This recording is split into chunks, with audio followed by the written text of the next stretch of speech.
Hello students, welcome back to our lesson. Remember that in this new lesson we will be covering or studying about the future.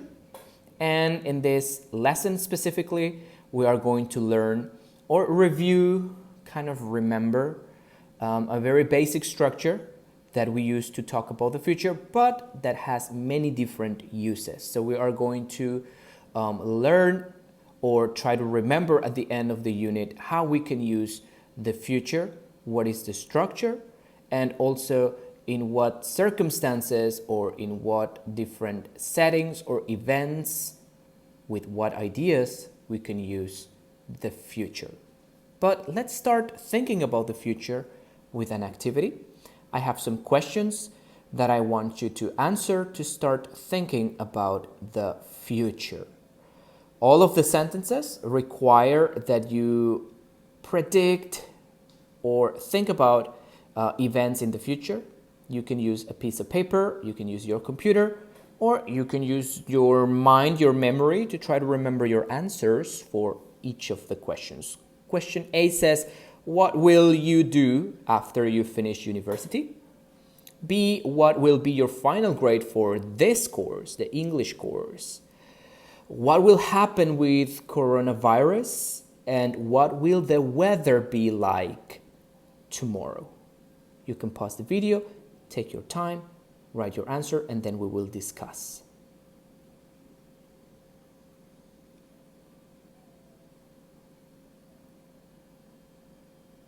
Okay, are you done with your answers? Are you ready with all the questions? Good. You can see that in each of the questions, I'm asking you to give me a specific answer about the future. The first question is asking about your general intentions when you finish university. Probably you don't have a clear idea of that future event, right? I mean, it's a difficult question. Probably you're trying to predict, or you have many different options. Probably you will work, some people will travel, some people will take a rest. So there are many options, and probably you're not very sure which one you are going to choose. So we're talking about a general, very general thing in the future, or apparently distant, right?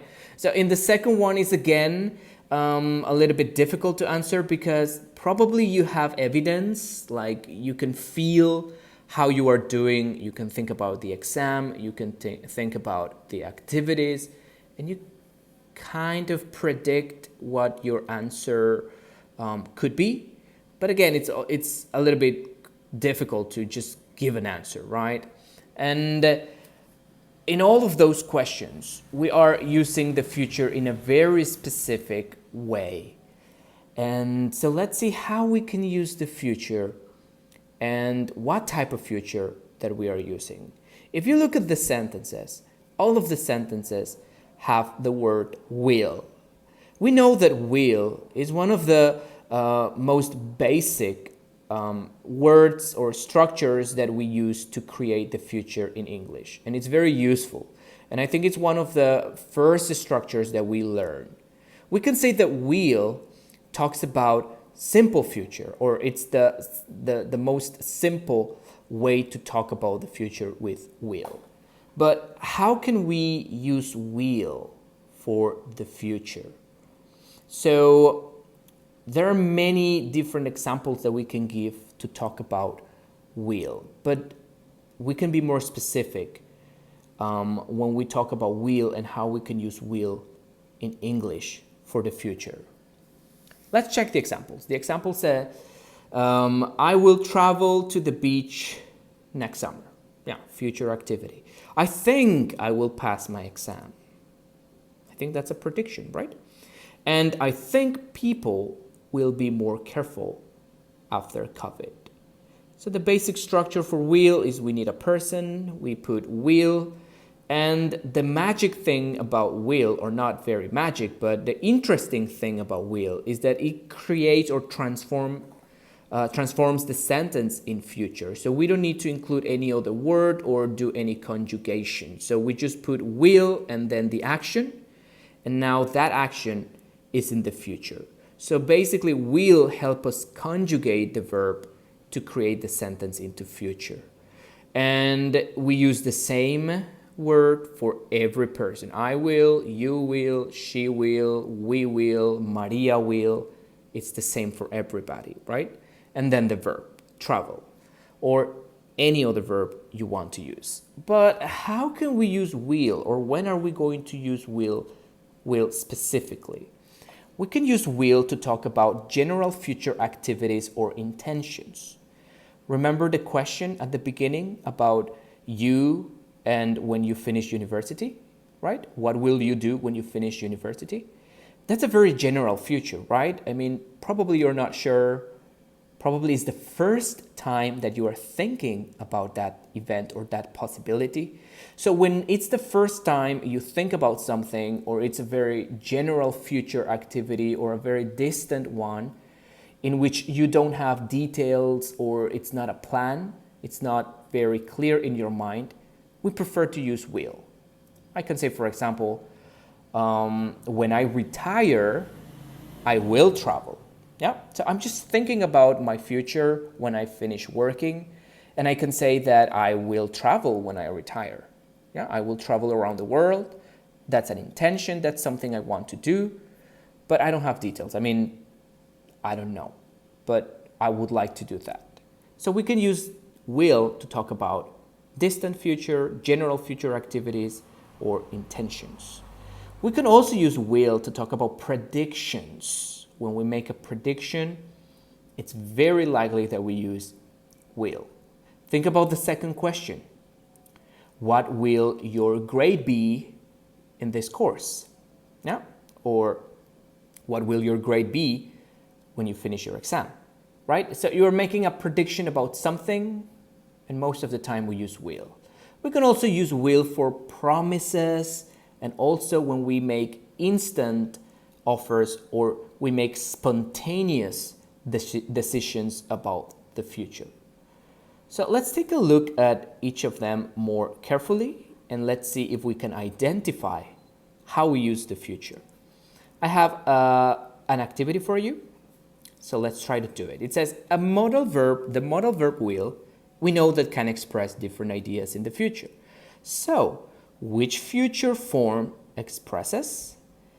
We have a column of sentences in future.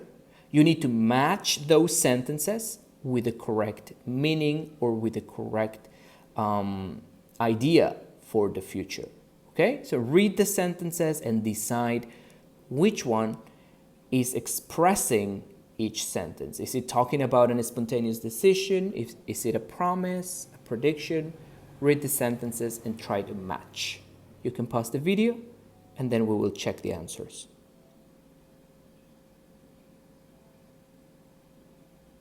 Okay, good. So number one says tomorrow's weather will be warm and sunny. Talking about the weather, and I think that I'm making a prediction, right, about how the weather will be tomorrow. It could be that or it could be different, but it's a prediction. Yeah. Number two says, I won't tell anybody. You can trust me. I think number two is a promise, right? Even when we don't say I promise, we understand that the person is being serious and it's giving his or her word, so the other person can trust and tell the person, well, some personal information or a secret, right? So it's a promise. Number three, I will travel the world when I retire. We know that one, it's a general or future intention, something that you want to do. It could be a promise if you are making the promise to yourself, but I think that it's mainly a general future intention.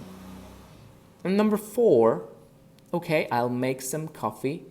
If you stay, we know that one is a spontaneous decision or offer. So think about a person that is visiting you and you're having a nice conversation, but the person has to go and you want to continue having conversation with the person. So you say, okay, I'll make some coffee. Please stay, right? You didn't plan for the coffee. You didn't wake up that morning and you said, okay, I'm going to prepare coffee when my friend comes here, right? With this example, we know that you made a decision at the moment of speaking, right? So number 4, it's A. So let's check more in detail how we can use the future with all of those different ideas. So when we use will for predictions, it is very common that we use the expression I think. And it's also very common that we include words like possibly, probably, definitely to modify how sure we are with a prediction. So for example, I think I will pass my exams. That would be like a simple prediction sentence with will. If I want to modify that sentence and change how sure I am of the level of prediction, I can say, I think I will definitely pass my exams, right? Or I can say, I think I will probably pass my exams. And now I'm changing how sure I am about the prediction. So it's very common that I include those words. Like for example, I think I will probably stay home this weekend. Or I think he will definitely ask you to go out. All of those are talking about predictions about the future. When we use will for promises, we can include the expression I promise. But it's not necessary. We can understand if the sentence is a promise because we're using will or because of the context of the sentence. So for example, I promise I will be there, right? Or don't worry, I won't tell anybody. Or don't worry, I promise I won't tell anybody. And I will work hard to finish university. I will work hard to finish university. Will for promises. When we use will for instant decisions or offers, it's a bit more tricky or complicated. So I'm trying to give you some context or some more information so you understand when you can use it. So for example, let's imagine that the phone rings in your house or at home and you are the one that decides to answer the phone at that moment. So you can say, I'll get it, right? So your family knows that you are the one who is answering the phone. Very similarly, when you hear someone ring the doorbell and it's you that decides to open the door, you can say, I'll answer the door. No? Or when the teacher asks the class who wants to participate, who wants to give their speech first, you can say, okay, I'll go first, teacher, I want to participate, right? And finally, for an offer, like let's imagine that you see your friend struggling, having problems with some heavy bags, you can offer and say, come on, I'll help you with those bags. Again, when you are using will for offers or decisions that are spontaneous, those are not plans. Again, it's not like you woke up in the morning and you said, oh, I'm going to help my friend Pedro with his heavy bags today. Right? No, it's not like that. You saw Pedro on the way, and you decided at that very moment that you were going to help Pedro or any other person, right? So we use will when we talk about instant decisions or offers that we make at the moment. So remember, there are many different moments or circumstances in which we can use will. We can use will for general, distant, future events. We can use will for making predictions. We can use will when we make a promise, and we can also use will when we talk about instant decisions or offers. Now, for the structure, let's remember that will is a modal verb, and modal verbs help us to have a meaning in the sentence. So in this case, will is helping us convert the sentence into future. If you want to translate will into Spanish, what is will in Spanish? Nothing, right? You cannot translate will into Spanish because it's not a word. So it's a modal verb, it's a helper, it's an auxiliary word. And in this case, it's just helping us with the future.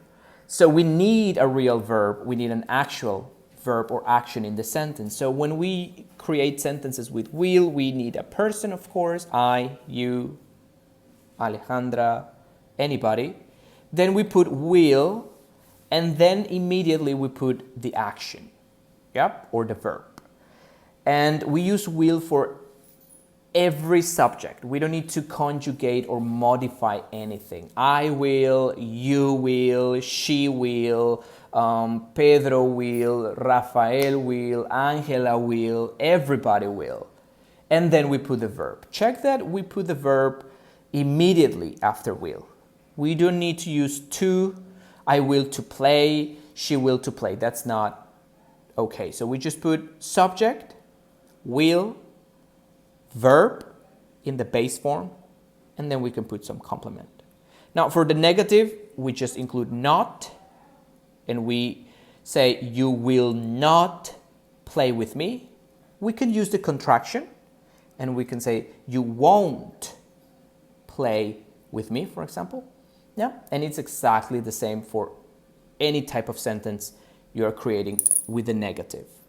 And for the question, remember that we just change the position. We put will at the beginning, and then we put the subject and then the verb. So will you play with me? Will she play with you? And that's how we can create sentences in the 3 different forms with will. So now that you remember the structure, and now that you have more information about the different uses or the different circumstances when we use will, I think that we can move on and we can also practice and see if we understand how we use will for the future. Thank you very much and have a nice day.